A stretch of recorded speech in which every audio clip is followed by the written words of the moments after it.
సోదరిగా ఉండడానికి ఇష్టపడతాను. అలాగే మన సమస్యలు ఏమున్నా సరే మన ఎమ్మెల్యే గారి దృష్టికి తీసుకువెళ్ళి వాటిని పరిష్కరించుకుందామని మీకు అందరికీ తెలియజేస్తూ మరొకసారి శుభాకాంక్షలు తెలియజేసుకుంటూ ధన్యవాదములు. Thank you madam, thank you so much. మన యొక్క శ్రీ సాయి శ్రీనివాస్ జ్యువెలరీ మార్ట్ వారు మనకు మజ్జిగ సప్లై చేస్తున్నారు. వారందరికీ కూడా గట్టిగా చప్పట్లు కొడుతూ కృతజ్ఞత తెలియజేసుకుందాం. ఇదో సిలువ మార్గము ముందుకు వెళ్తూ ఉంది. అందరూ కూడా భక్తి శ్రద్ధలతో పాలు పంచుకోవలసినదిగా కోరుచు ఉన్నాను.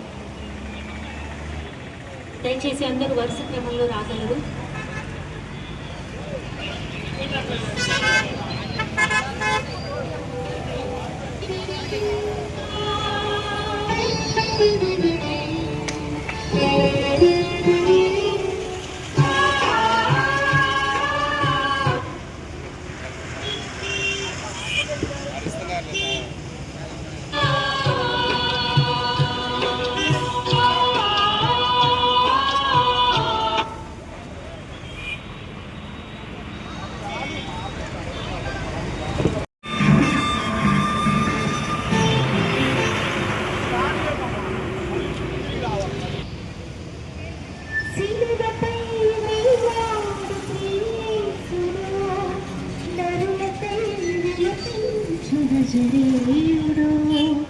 ఆ దేవుడు చిందించిన రుధిర ధారలో ఈ జగతిని విమోచించు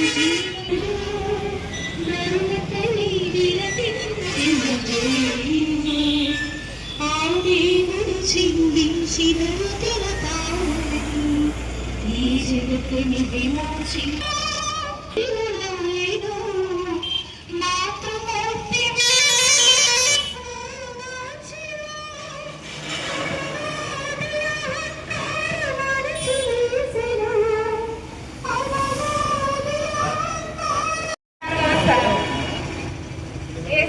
మృతదేహాన్ని సమాధిలో ఉంచుట.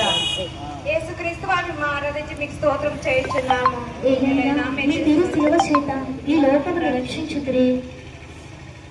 దేహమును దింపెను. మొదట యేసును రాత్రి వేళ సందర్శించిన నికోదేము కూడా అచ్చట ఉండెను.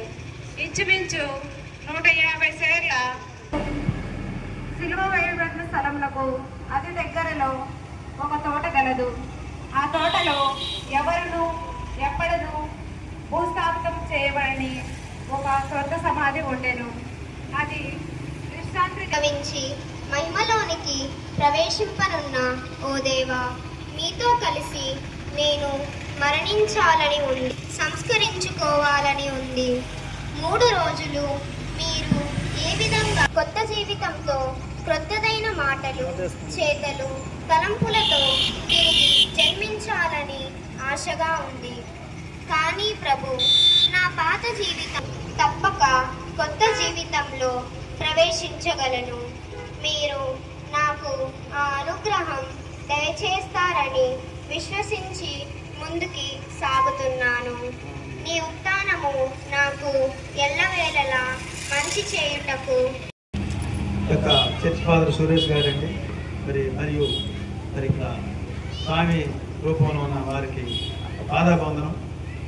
ఎండలో నుంచోలేకపోతున్నాం, కానీ మీరు 40 రోజులు దీక్ష చేసి ఉపవాసాలు ఉండి మీరందరూ నడుచుకుంటూ వస్తుంటే నేను ఇంటికాడి నుంచి చూసుకుంటూ వచ్చాను.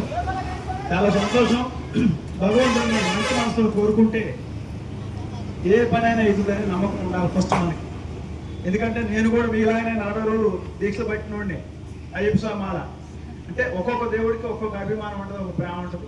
తప్పులేదు, ఎవరు అభిమానం వాళ్ళది. మరి దాని బాధ ఏంటో నాకు తెలుసు. మనం 10 మంది కోసం అడిగాల, మన కోసం కాదు. అందులో మనం ఉండాలా, భగవంతుడు చదువు చూడాలా. వర్షాలు పడితేనే పంటలు పడితేనే మనం తింటాం. ఆ ఇంట్లోనే వర్షం పడితే ఉపయోగం లేదు కదా. అట్లనే మనం ఇంతమంది కూడా కోరుకునేది మన రాజ్యం, దేశం, మన ఊరు, మన ప్రజలు అందరూ, పిల్లలు, తల్లులు కోరుకుంటూ 40 రోజులు మీరు దీక్ష చేసుకుని నడుచుకుంటూ వస్తున్నారు. చాలా సంతోషం. భగవంతుడు అందరూ సరైన చూస్తాడు. భగవంతుడు నమ్మకం మీద పనిచేస్తే మీ అందరినీ చల్లగా భగవంతుడు చూడాలని కోరుకుంటూ, అయ్యగారు కూడా మరొకసారి ధన్యవాదాలు చెప్పుకుంటూ స్వామికి పాదాభివందనం చేస్తాను నేను. కాబట్టి మీరందరూ మంచిగా ఉండాలని భగవంతుడు మరొకసారి కోరుకుంటే అందరికీ ధన్యవాదాలు చెప్తున్నాను.